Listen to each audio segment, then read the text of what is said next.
Welcome to Game Talk Live. Today we're exploring emerging esports, thriving fan bases, team pride, and how the community is shaping the future of competitive gaming.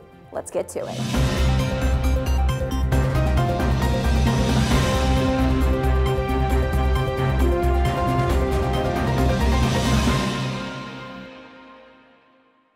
I'm Andy Roman, and welcome to Game Talk Live, where we discuss the biggest video game news of the day, live with help from our chat audience. Joining me now are three expert guests to discuss these gaming topics and more. First up is Chris Panky, aka Chris Pankhurst, as an esports commentator and streamer. For the past 6 years, you may have seen him in some early League of Legends broadcasts, PUBG, and most recently, Rainbow Six Siege. Welcome to the show, Chris.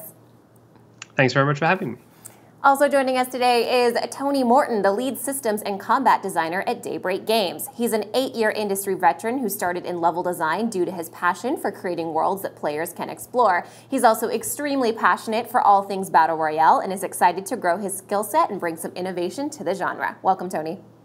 Thanks for having me.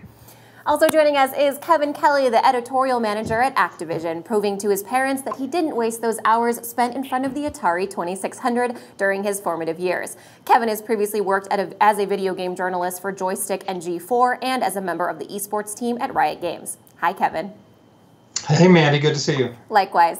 All right, guys, let's get right to it. 2016, esports were a $500 million industry, and this year that number is projected to grow close to $1 billion. Developers worldwide are looking to this competitive landscape and creating games that are not only fun to play, but fun to watch as well. So how have esports changed the way video games are developed? Tony, why don't you start us off?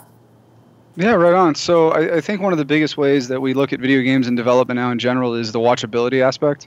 You know, for a long time, it was always about just playing the game and how does it feel to interact with it on a personal standpoint. But now with esports and just the eyes that are on the scene, the ability to make a game and make design decisions around the watchability of the game so the audience can feel involved and the audience easily understand what's going on. I think that's a pretty big and pretty key factor as far as game development goes and taking esports into consideration. Mm-hmm. Going into the development of H1Z1, was the competitive scene in mind?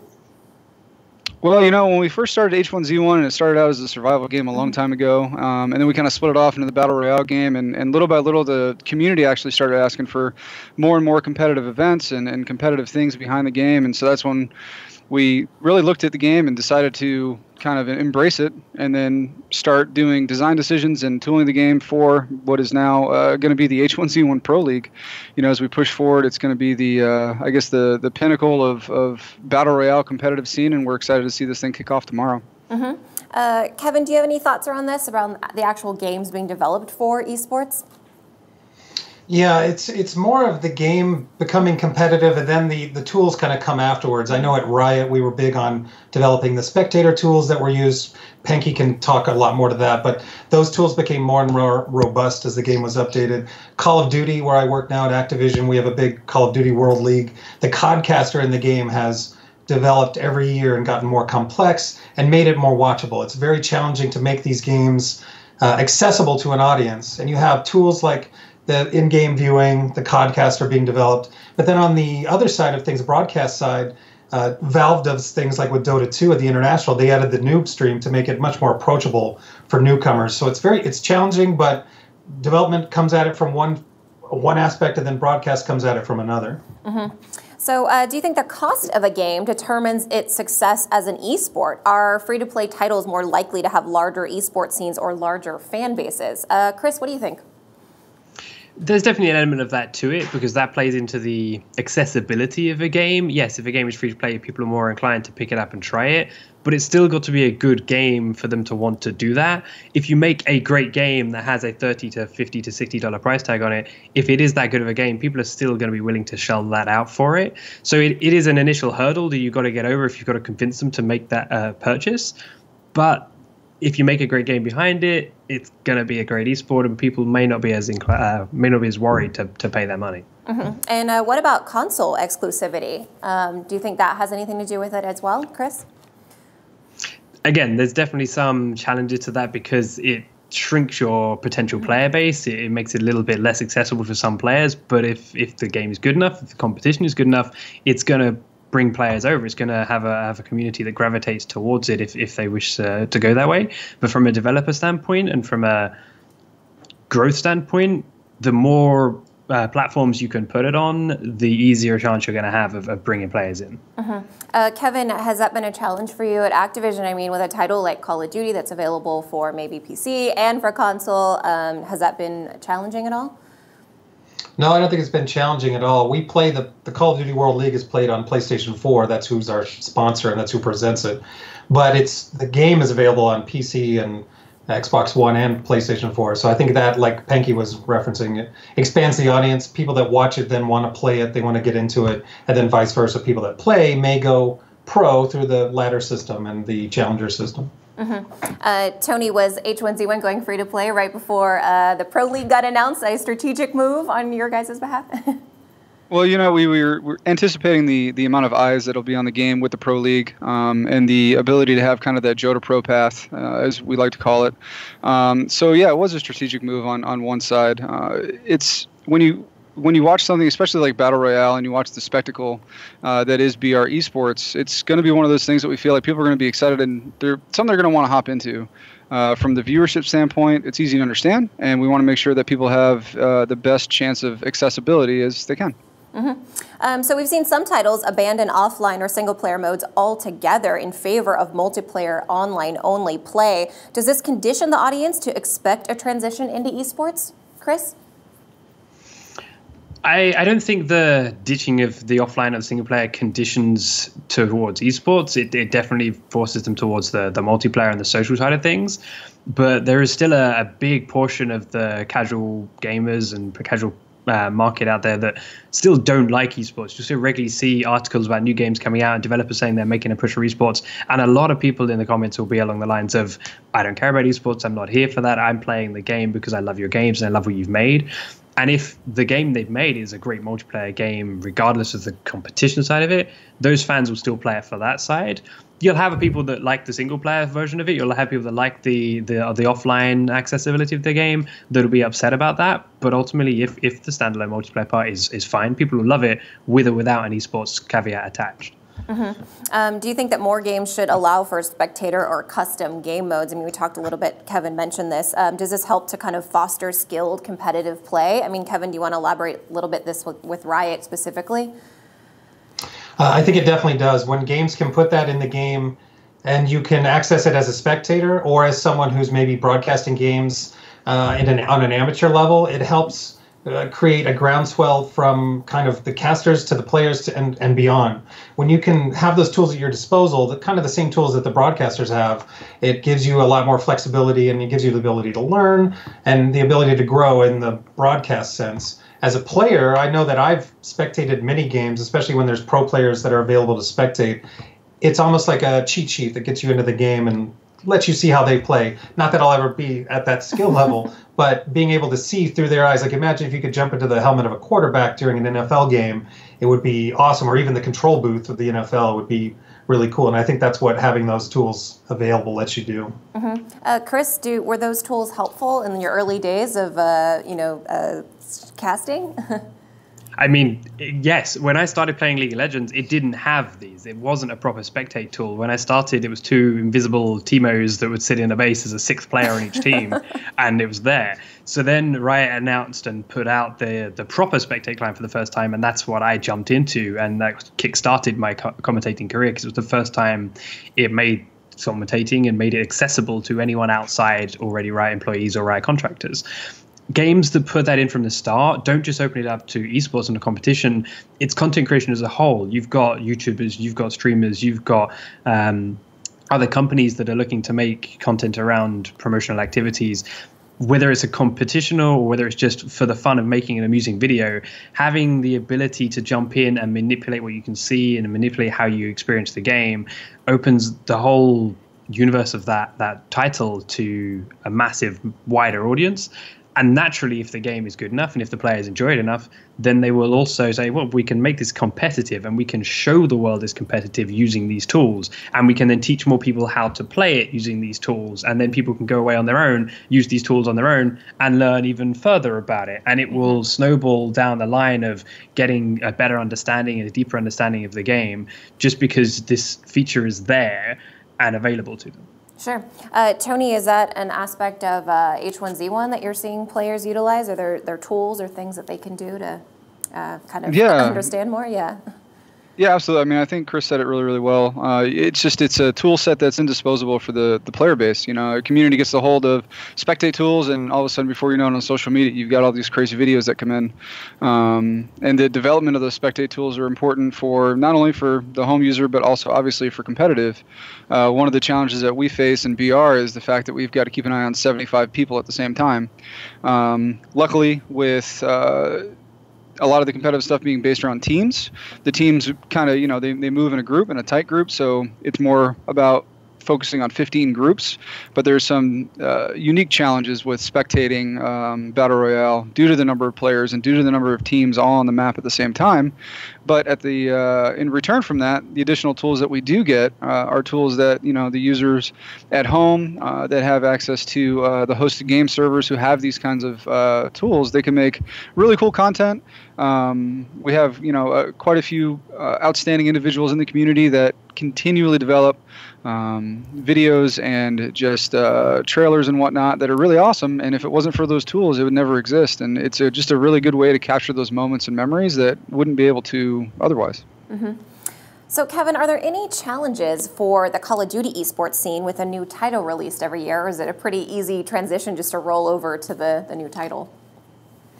It would. A pro player would be much better able answer to that question than I am. But as far as our side, it's been pretty seamless. We went from Infinite Warfare to World War II pretty seamlessly, and along the way, the tools got better. The Codcaster got better, and the Codcaster seems to improve all the time. They're constantly tweaking it and looking at how they can improve the viewability of the game. But from a skill set, it's more challenging. Like a player kind of has to learn an entire new set of skills when you go from something like Infinite Warfare, which has jetpacks and exoskeletons and things, and then you go to World War II, which is steeped in, you know, history, and you have that set of historical weapons and stuff. So, but from what I've seen this year versus last year, I mean, the viewability has stayed the same and has gotten even better.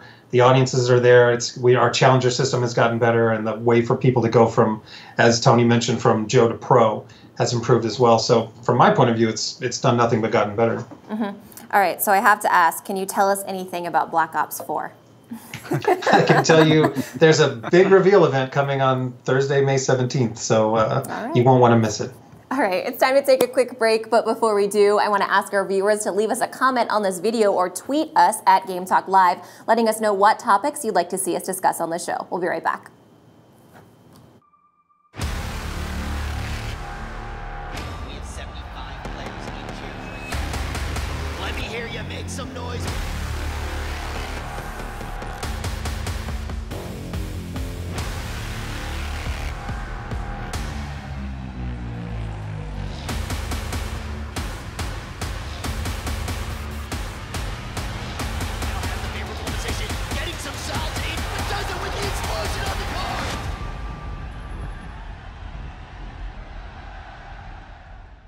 Hi, my name's Todd. We're going to be playing some H1Z1, and a lot of you out there are going to be able to win some prizes by guessing when our guests die. Sasha, are you ready to go play some H1Z1? Let's do this. I think we've seen this story before.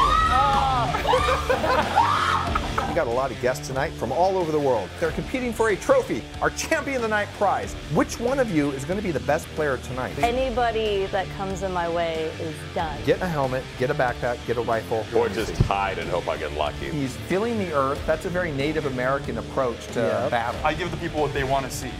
Oh my God! Oh wow, he took a big hit. He got it! Can you throw me in like the Norwegian server or like someplace where they're just not gonna find me? No. Did I die first? No one's died that early in the game ever.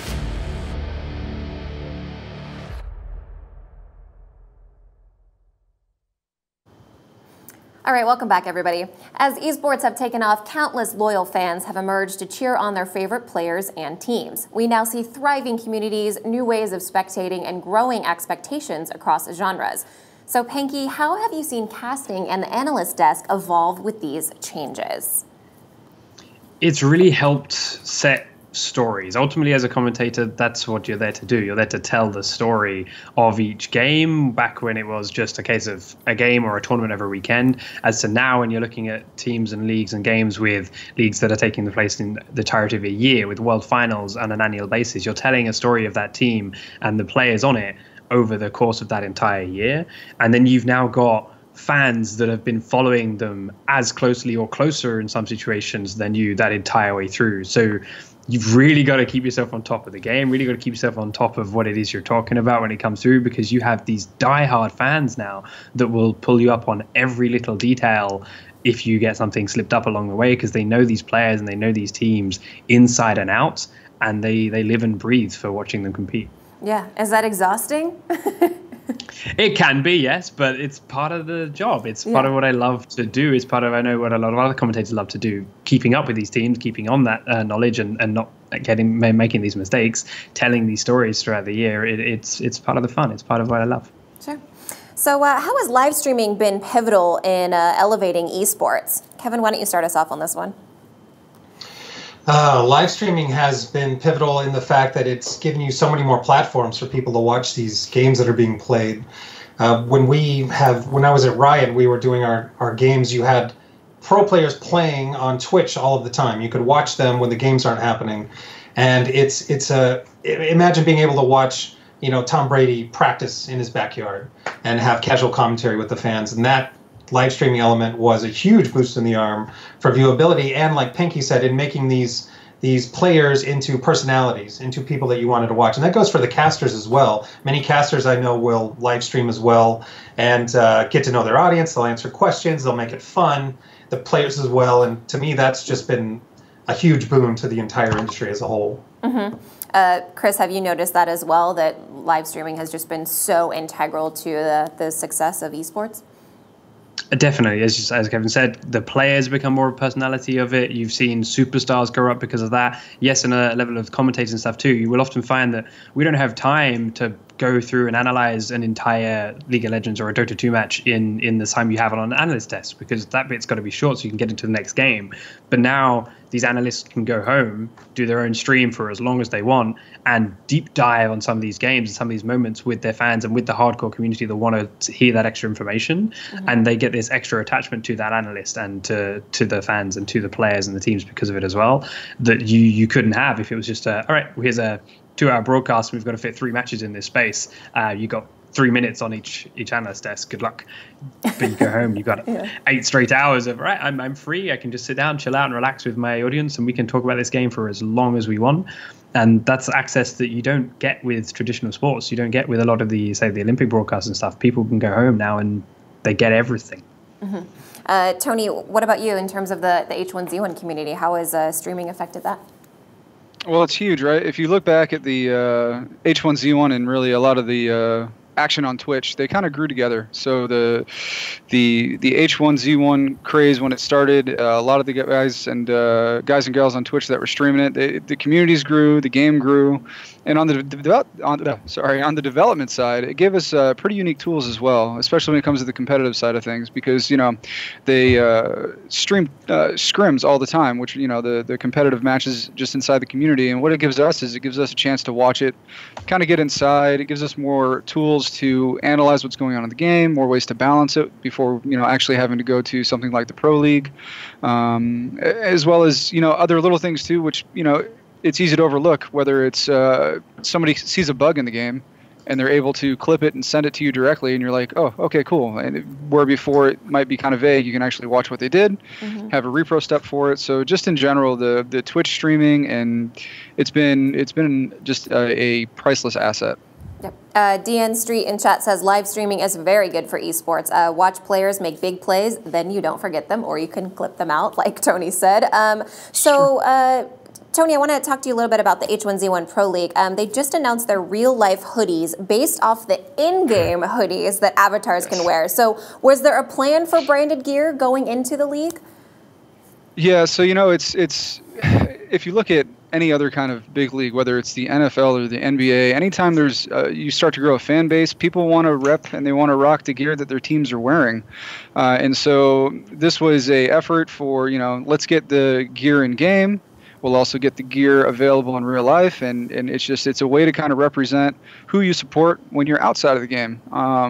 And so it's a huge movement. It's super exciting to see, and yeah, I can't wait till we start seeing some of these hoodies walking around downtown LA here or Las Vegas here in the next day or two. Absolutely. So going back to Twitch for just a second and earning rewards here, do you think we're going to see more publishers develop Twitch rewards for watching or maybe like the All Access Pass, like the Overwatch League? I mean, Kevin, what are your thoughts around that? I guess that remains to be seen how popular it is. I know we're doing stuff with Blizzard right now, and then Call of Duty. There are rewards available if you have Twitch Prime and you link that with your Amazon Prime account. You can get in-game rewards. I guess it remains to be seen how popular that program is, but it seems to be a huge incentive to link those audiences, bring them together. You've got a captured audience already. Why not, put them in touch with the program that's giving you something cool to put into the game? It's a nice incentive for watchability. I remember when I was at ESL, we had, if you watched the games, you would get a unique emblem for Heroes of the Storm if you watched the competition. So I thought that was kind of a cool way, not only to reward the audience, but to give them incentive to come and watch. Chris, do you think titles like Dota 2 are kind of integral in kicking off this type of system? I mean, they have the huge prize pool that fans are contributing. Do you think we're going to see more titles incorporate that? Definitely so. I think Riot actually have recently brought in a similar system to the International in crowdfunding some of the prize pool. CSGO being one of the first and the biggest for those in-game drops for watching the esports tournaments blew their numbers out of the water. There's the extra element because of the skin trading and the real money involved in CS, but the proof of concept is there. Ubisoft just did it with the Rainbow Six Invitational back in Montreal recently. The longer you watch, the higher quality in-game charm you would get in the display and when you played. And that saw a spike in viewers and a higher retention of viewers too, because they were sticking around to watch these games for longer. And while the game speaks for itself and the competition speaks for itself, sometimes people do need that extra little push just to tune in and sit down and watch. And these little incentives, these skins, these rewards for watching gets them there to begin with. But then the quality of the broadcast, the quality of the game, the quality of the competition, hopefully would ultimately convert them into full-time viewers for the broadcasts that are not giving rewards all the time. So you do it for these one-off special events, and then you convert a fan for the long term. Yeah, and we're seeing a lot more organizations now have revenue share and actually the sales of some of these items benefiting the players and the teams. Speaking of one of those leagues that does that, the Overwatch League tie their teams to specific cities. So how is building a system of city or team pride powering the league's fandom? Chris, do you want to take this one? That has immediately given some of these teams a fan base, regardless of the players they've picked up and regardless of their results and their performance, just by having them tied to that city. Those cities are now, all right, we have one linked to us. Well, they haven't played yet. We haven't seen who's signed to their rosters, but that's my team. Now I'm invested. And they were there for game one. They were there in bars, in viewing parties around their cities to watch that from the start. And even the teams that have been struggling recently, even the teams that haven't had great showings throughout the entirety of Overwatch League, their fans are still showing up, in some cases in more numbers now, at local viewing parties and at big gatherings for their playoffs and for the final season games to show support to their team, who their only real tie to is the fact that they're living in the same city that team is named after, which is a huge step in a way of marketing for esports, because it's not ever really been done for us before. So to see Overwatch League do that and to have such success in doing it, I think it's going to open some interesting ideas for more developers and for more leagues in the future. Absolutely. So we're seeing more and more traditional sports execs and players invest into esports. How is this helping to propel or mature the esports industry? Kevin, what do you got? I think it provides a level of visibility to people that may not be involved with esports or know what they're all about. I know that a lot of big names have been getting involved. Arlington, Texas, my hometown, it's where the Dallas Cowboys are located. They just announced they're building this enormous esports arena there, and that's due to investment and involvement from big names in the sports world. So I think it definitely helps. It's sometimes is like comparing apples and oranges when you compare big traditional sports like the NFL or the MLB, NBA to esports. It's kind of a different thing. I do like what the Overwatch League has done with bringing cities to the mix, because we see here in Los Angeles, there are billboards for the Los Angeles team everywhere. With the Dallas team, I have a lot of friends in Dallas who have gotten behind this because they weren't even really Overwatch fans before, but because it's a big names are being involved and because there's a city pride at stake, people have gotten involved with that. And I think that's what that sort of involvement at the level of a city brings in the big names in sports, and then can further propel it with both money and visibility. Mm-hmm. So with all this continued growth, esports promises to continue to evolve. We're currently seeing huge strides in production value for professional gaming events. So how is the actual experience of watching esports changing? Have we officially moved beyond folding chairs in a convention hall? Tony, what do you think? Yeah, I think that is definitely safe to say that we've moved beyond and we've moved past that. When we did our the TwitchCon this year, the Invitational, we had the full arena, and I don't even know how many thousands of people were in the in that. It was just oh man, I get goosebumps thinking about it. But it was definitely not some folding chairs and a tiny little setup, right? And as we push forward, the watchability and the viewability and some of the things that even we were just talking about, the ability to root a team in a city or a state just to get that backing, to get the eyes on it, to make people understand like how cool this is. I think one of the biggest shifts that we've seen in esports and in gaming over the last 10 years is video games used to be like for a nerd, and they were never really considered cool or whatever it was, and now it's the realization that no, video games are cool. It's not, being nerdy and playing games isn't a bad thing. It's a great way to interact with friends.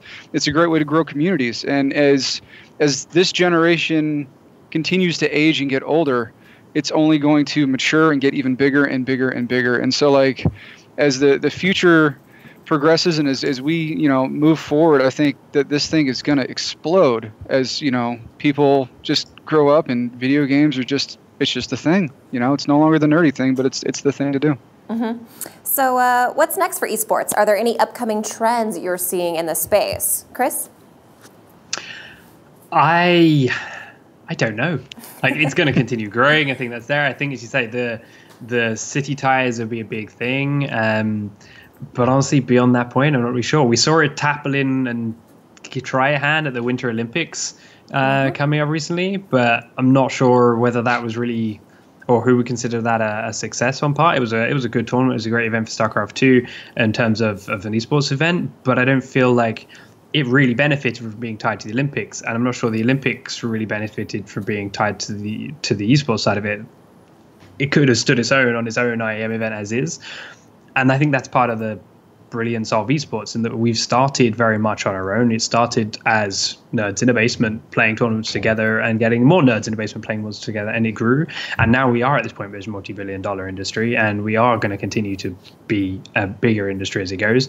But we're doing it largely on our own. These big names are coming in to us, and we are building it, and it is going our way. And so to try and project it as to what's coming next, it's going to be whatever we make it. It's not going to follow the formulas of what's been done before for other sports. It's going to be what we want. Mm-hmm. Kevin, are there any trends that you see coming down the pipe? Well, I know that when I was at ESL, we were just starting to experiment with VR and having VR presence at the competitions. They would stage a camera that was front row, so you could drop into that VR and see what it was like to be on the front row at an event that might be happening in Cologne or somewhere that you can't get to easily, which I thought was really cool. Watching the games in VR, there's a broadband, bandwidth limitations there and stuff, so I'm not sure if the games esports competitions will move into the VR stages. What we're kind of seeing more every year is that the viewability is improving, sometimes by leaps and bounds, sometimes incrementally, but the broadcast is constantly improving. I know that the watchability of, even having the team flash a certain color when you're changing who you're spectating, it's a tool to let the audience know, okay, now I'm watching this other team instead of the team I was just watching. So that's where I see the constant improvements, the in-game graphics, even the things on the analyst desk and the caster desk. As they get better tools, it makes it easier for the audience to follow along. When a game like Overwatch at first glance, if you're not familiar with that, can be pretty confusing. The same goes for League of Legends. When I first started working at Riot, I barely knew the game, and I'd played a bit of Dota 2, but League can be pretty challenging if you don't know what's going on. And the ability of casters and analysts to use in-game graphics to break it down, to talk calmly when there's a crazy team fight going on, to talk you through it makes it much more watchable. As far as trends, I mean, I think everyone would kind of like to see VR happen with esports at some point, but it's just in what way. And it's a two-edged sword too, because these massive companies like Riot and Valve can afford all these innovations, and a small game that's an up-and-comer may have a great competitive quality, but they're just not going to be able to throw the same amount of money at the broadcast as the other companies can. So it'll kind of, I think, reach a middle ground for them, and then we'll see the big leaps and bounds happening with the larger competitions. Sure. Well, Cameron in chat says Battle Royale games will take over first-person shooters in esports. So, Tony, I, of course, want to hear from you. Is Battle Royale, what's it like to be at, the forefront of Battle Royale esports? Well, it's crazy. I think the one of the big legs that Battle Royale has in the esports genre is the ability for viewers from all over the place to watch all the teams compete at the same time. So, traditionally in esports, it's team versus team, but the Pro League's a very good example. Every week, all 15 teams will compete against each other. And so I think it's crazy, just the growth and the possibility for this.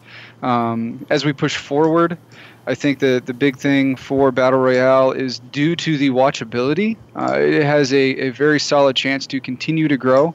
You don't have to have a lot of knowledge to understand, there's 15 teams, 5 people on each team. This team has 2 people left. This team has 4 people left. I guess the team with 4 people has, they have the upper hand or the advantage. It's extremely watchable. And I think that the watchability is going to really determine where esports goes and in the future. And I think that, as we go down this path, that something as crazy as broadcast television is totally doable. As technology improves, as the designs of the games become just easier to understand from the viewability side, I mean, it's the sky is the limit, and it's going to be a crazy ride. All right, guys, we are coming to the end of our show, and I want to thank all of our viewers and our guests for being here. Tell us your social media handles, and we'll start with Panky. Thank you very much for having me. I'm just at Panky on Twitter, or on Twitch, twitch.tv/Panky. That's where you can find me most of the days. Thank you very much. Great. Thank you. All right, Tony, where can people find you on social? All right, you guys can find me on Twitter at game_dev_carto. Awesome. All right, Kevin, where can people find you online? You can find me at Kevin Kelly, and right now you can follow the @COD World League, because the Call of Duty World League Seattle is happening right now, and you can watch it. All right, fantastic. Thanks to everyone who watched, commented, and shared the show. I'm Auntie Roman. Don't forget to like our Facebook page and watch Game Talk live every Monday, Wednesday, and Friday at 2 p.m. Pacific. Have a great weekend, everybody.